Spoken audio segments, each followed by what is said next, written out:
Fox 5 and Hot 97 present Street Soldiers with Lisa Evers. Tonight on a special episode, Travis Scott and the tragedy at Astroworld. Music fans killed as one of hip-hop's biggest stars is on stage. So what went wrong and who's responsible? They were out to have fun on a Friday night, seeing their favorite artists at the Astroworld Music Festival. Instead, it turned tragic. Our thoughts and prayers go out to the victims and their families and the hundreds injured who are making their recovery. In this episode, we're taking a closer look at what really happened and how to make sure it never happens again. The Houston native has resisted being typecast and has earned millions of fans around the world with his hypnotic beats and galvanizing high-energy performances. A megastar, he's transcended genres, age groups, race, any of those barriers. He's kind of blurred all of those lines with his audience. On Friday, November 5th at NRG Park in Houston, his Astroworld Music Festival turned into chaos. A crowd surge quickly became a massive stampede that claimed the lives of at least 9 people, ranging in age from 14 to 27. Most were students. Hundreds more were injured. Lucas Nakarati had to fight his way to safety, then help save others. Survival mode just had to kick in. I at this point, I need to get out of here or I'm going to die. 21-year-old Axel Acosta was one of those who lost his life in a most excruciating way. The air was literally slowly squeezed out of him, sending his heart into cardiac arrest. When he collapsed, concert goers trying to escape their own suffocation caused by the crowd rush trampled over his body like a piece of trash. Travis Scott posted that he was devastated and offered to pay for the victims' funerals and refund ticket holders.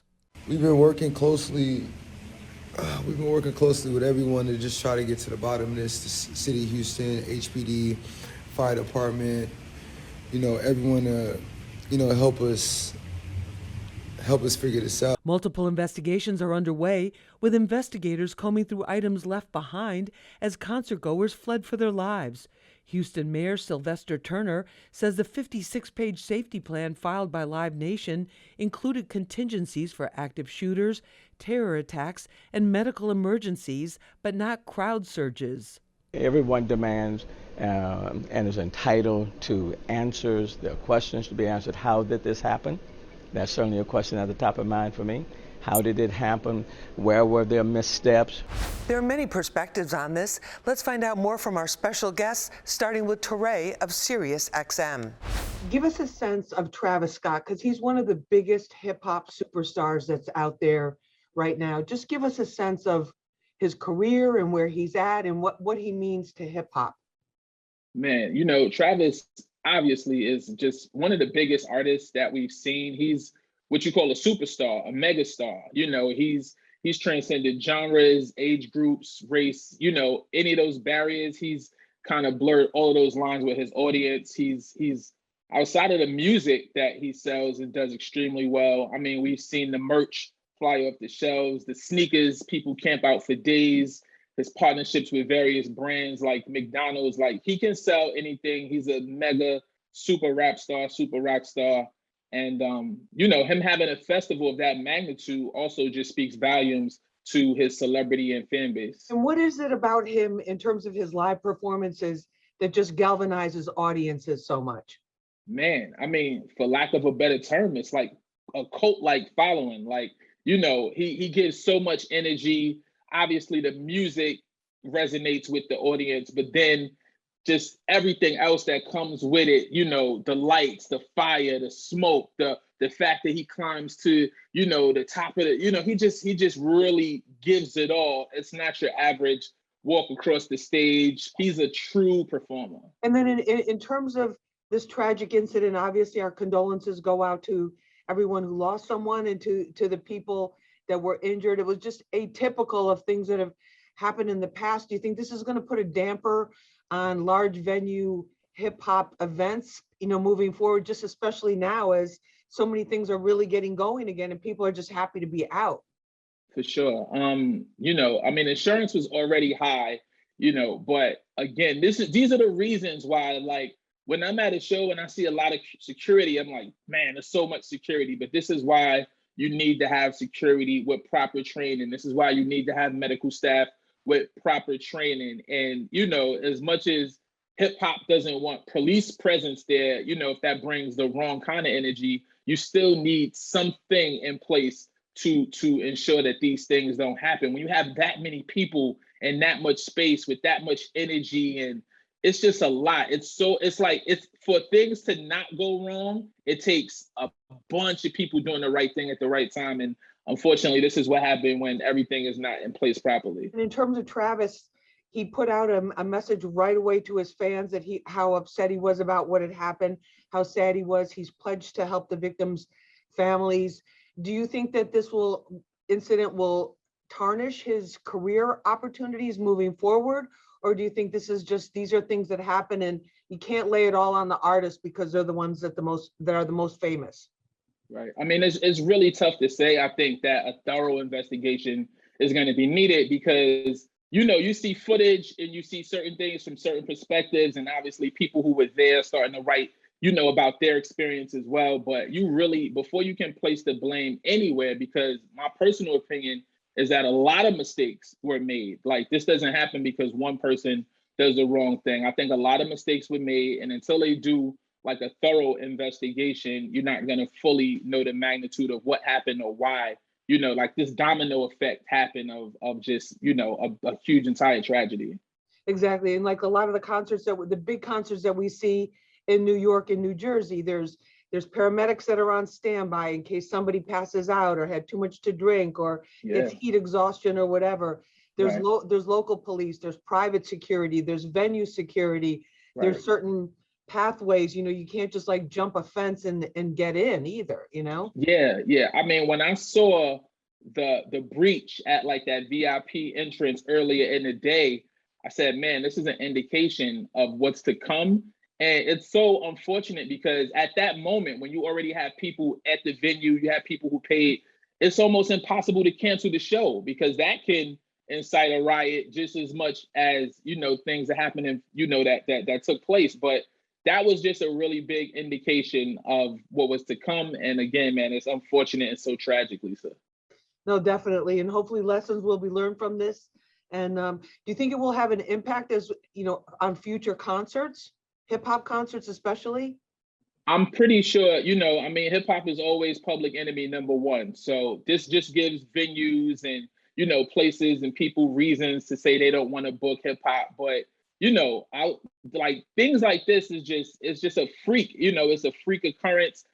Because again, you have so many moving parts. There has to be so many things that go right to ensure that this doesn't happen. But rock concerts get crazy, Yes, they do. And there have been tragedies at absolutely those concerts also. Yeah. For sure. And it's not to point the blame or point fingers, but it's not an isolated, just a hip hop because that crowd was so rowdy, because we've seen it at various other concerts and various other genres of music. But again, hip hop is going to have to pay and have to take a brunt of it. And rightfully so, because again, things just weren't done properly to my understanding.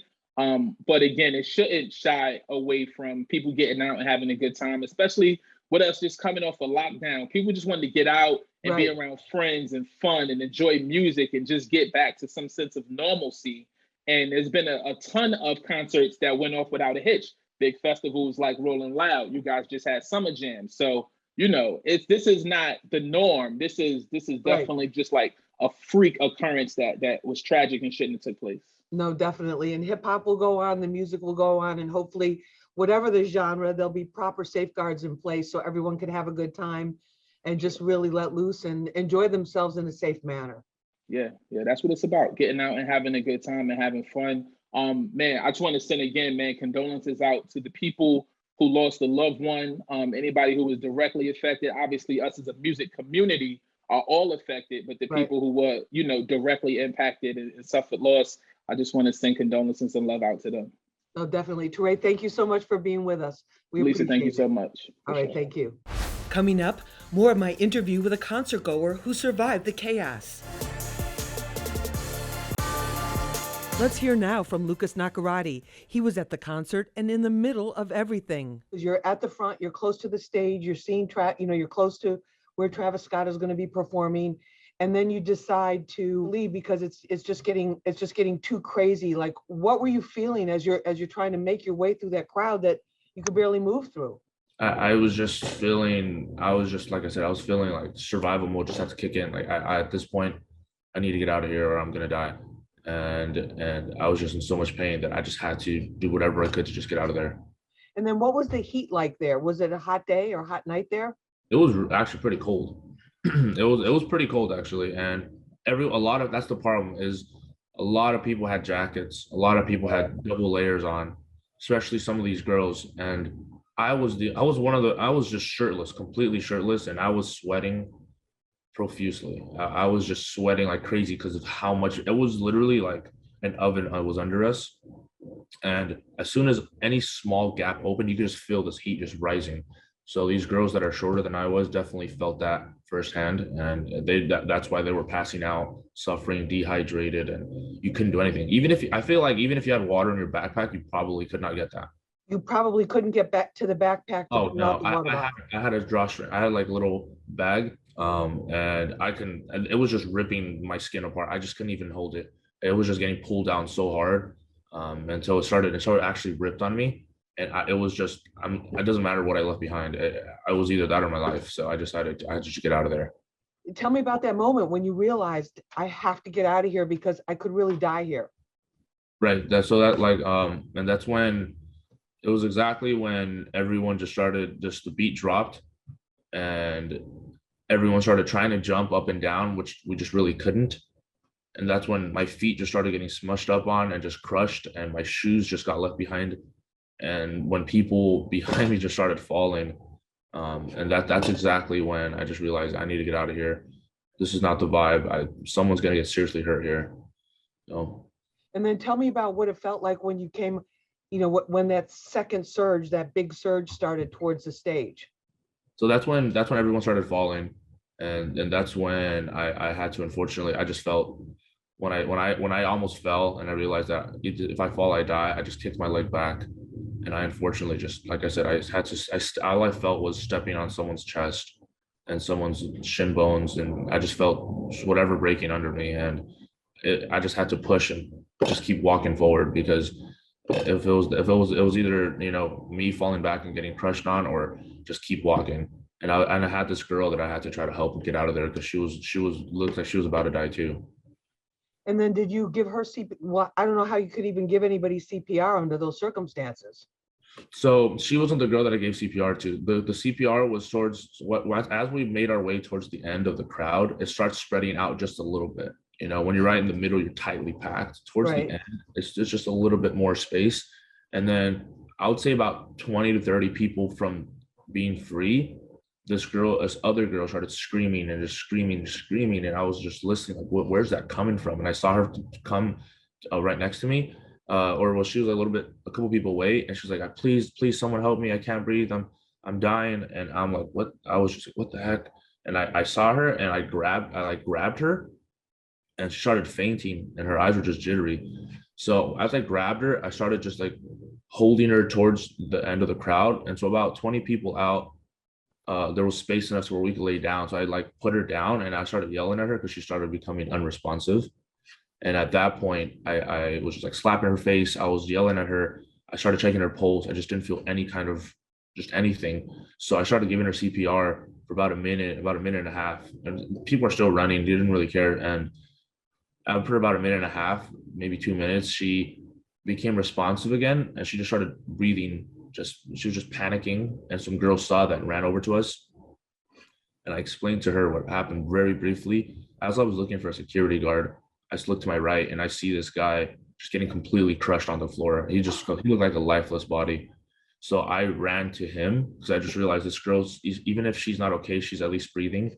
So I ran to the guy, and I put my shoulder down, and I just moved 2 to 3 people away from him. I was able to drag him from under his armpits to where at least to a spot where I could start giving him some CPR. His eyes were completely rolled back. His lips were just like dark. He was just bloodied up, and from just like his body and stuff. Or his legs were just destroyed too. And I started just giving him CPR, but he was not responding at all. He was just It looked like he was dead already when I got him, but I had to try. And as I was giving him CPR, people were just like kicking me over. People were trying to just go past, pushing me to the floor. And the crowd started getting bigger from the back at that point. No, it was just nonstop because the SZA concert had ended and other people in it. So everyone just started running to the stage. And after about a minute and a half, I realized I had to get out because people were starting to trample me over. And it was either, like I said, I stayed there, the guy was unresponsive, or I probably was going to be the next one. Joining us now is Ralph Salento. He's a former lieutenant commander with NYPD detectives and currently a professor at John Jay College of Criminal Justice. Ralph, thank you so much for being with us. Thank you. When you look at this terrible tragedy that happened at this music festival, what strikes you most about it? Well, the shock of the loss of life. I mean, when people go to a concert like that, they're expecting a good time. You don't expect anybody to get hurt. And to have especially such young people hurt, there's word of someone very young passing away and dozens more injured. And, you know, you don't expect that when you go to a concert to celebrate an artist and have a good time. So that's shocking in itself. And then in terms of some of the things that law enforcement and police do with these large events, give us an idea of what's typically done and what you were involved with the NYPD, what the NYPD did. Well, there has to be great coordination with event staff and security administrators and local law enforcement partners. It seems in this case that they did do that. They had several prior meetings, and they had at least doubled their staffing from a prior incident at this location where people were not killed, but also hurt from a crush of crowd. So you have to see to certain things, especially access and points of egress, security station at certain personnel. There has to be access for emergency vehicles. We learned from prior mass casualty events at concerts and sporting events that there was no avenue, there was no access for emergency vehicles. That doesn't seem to be the case here. So it seems like all the initial steps were taken, including coordination with local law enforcement and event staff. And one of the things that the public safety officials are saying in Houston is that they're looking into what caused the initial stampede. Now, we've seen concerts and other events, public events in the past where somebody fires off a gun or they set off a firecracker that Right. people think is a gun, or a car backfires or whatever, and that sets off the stampede. That doesn't seem to be the case from what the reports that we're getting now, but it does seem some people began to have seizures. What kinds of things do investigators look at? How important is it for you to try to get to the root cause of what began that stampede in the first place? So in this case, in order to investigate that, it is a very, very arduous process. So they're going to have to go through all the available video that they have. And what is crucial in this case to find out, what are we really trying to find out, right? What happened? And a crucial step in this case is to have investigators monitor social media. Everyone has a video camera in their phone. They're all posting to social media platforms. I guarantee you somebody's doing it already from law enforcement, is monitoring all these social media platforms to find out who's talking, who has footage of it, who claims to be a witness to it. Those people have to be tracked down, located. You have to appeal to their sense of community service. And I'm sure they're not happy that somebody was killed either. And then are law enforcement investigators capable of putting together, let's say, a timeline from the social media postings? Well, yeah, that's one of the great benefits of social media is if there is video footage that can be gotten, that video footage is timestamped, so they know when certain things occurred. You need to get cooperative witnesses. Of course, there are always going to be people who do not want to speak to the police, but there are tons of people that do want to speak to the police, that are equally outraged that young people, or anybody for that matter, would lose their life when they go to see a concert, right? So it's supposed to be a happy event. So people will come forward if you appeal to their greatest sense of civic good, whatever kind of concert you're at.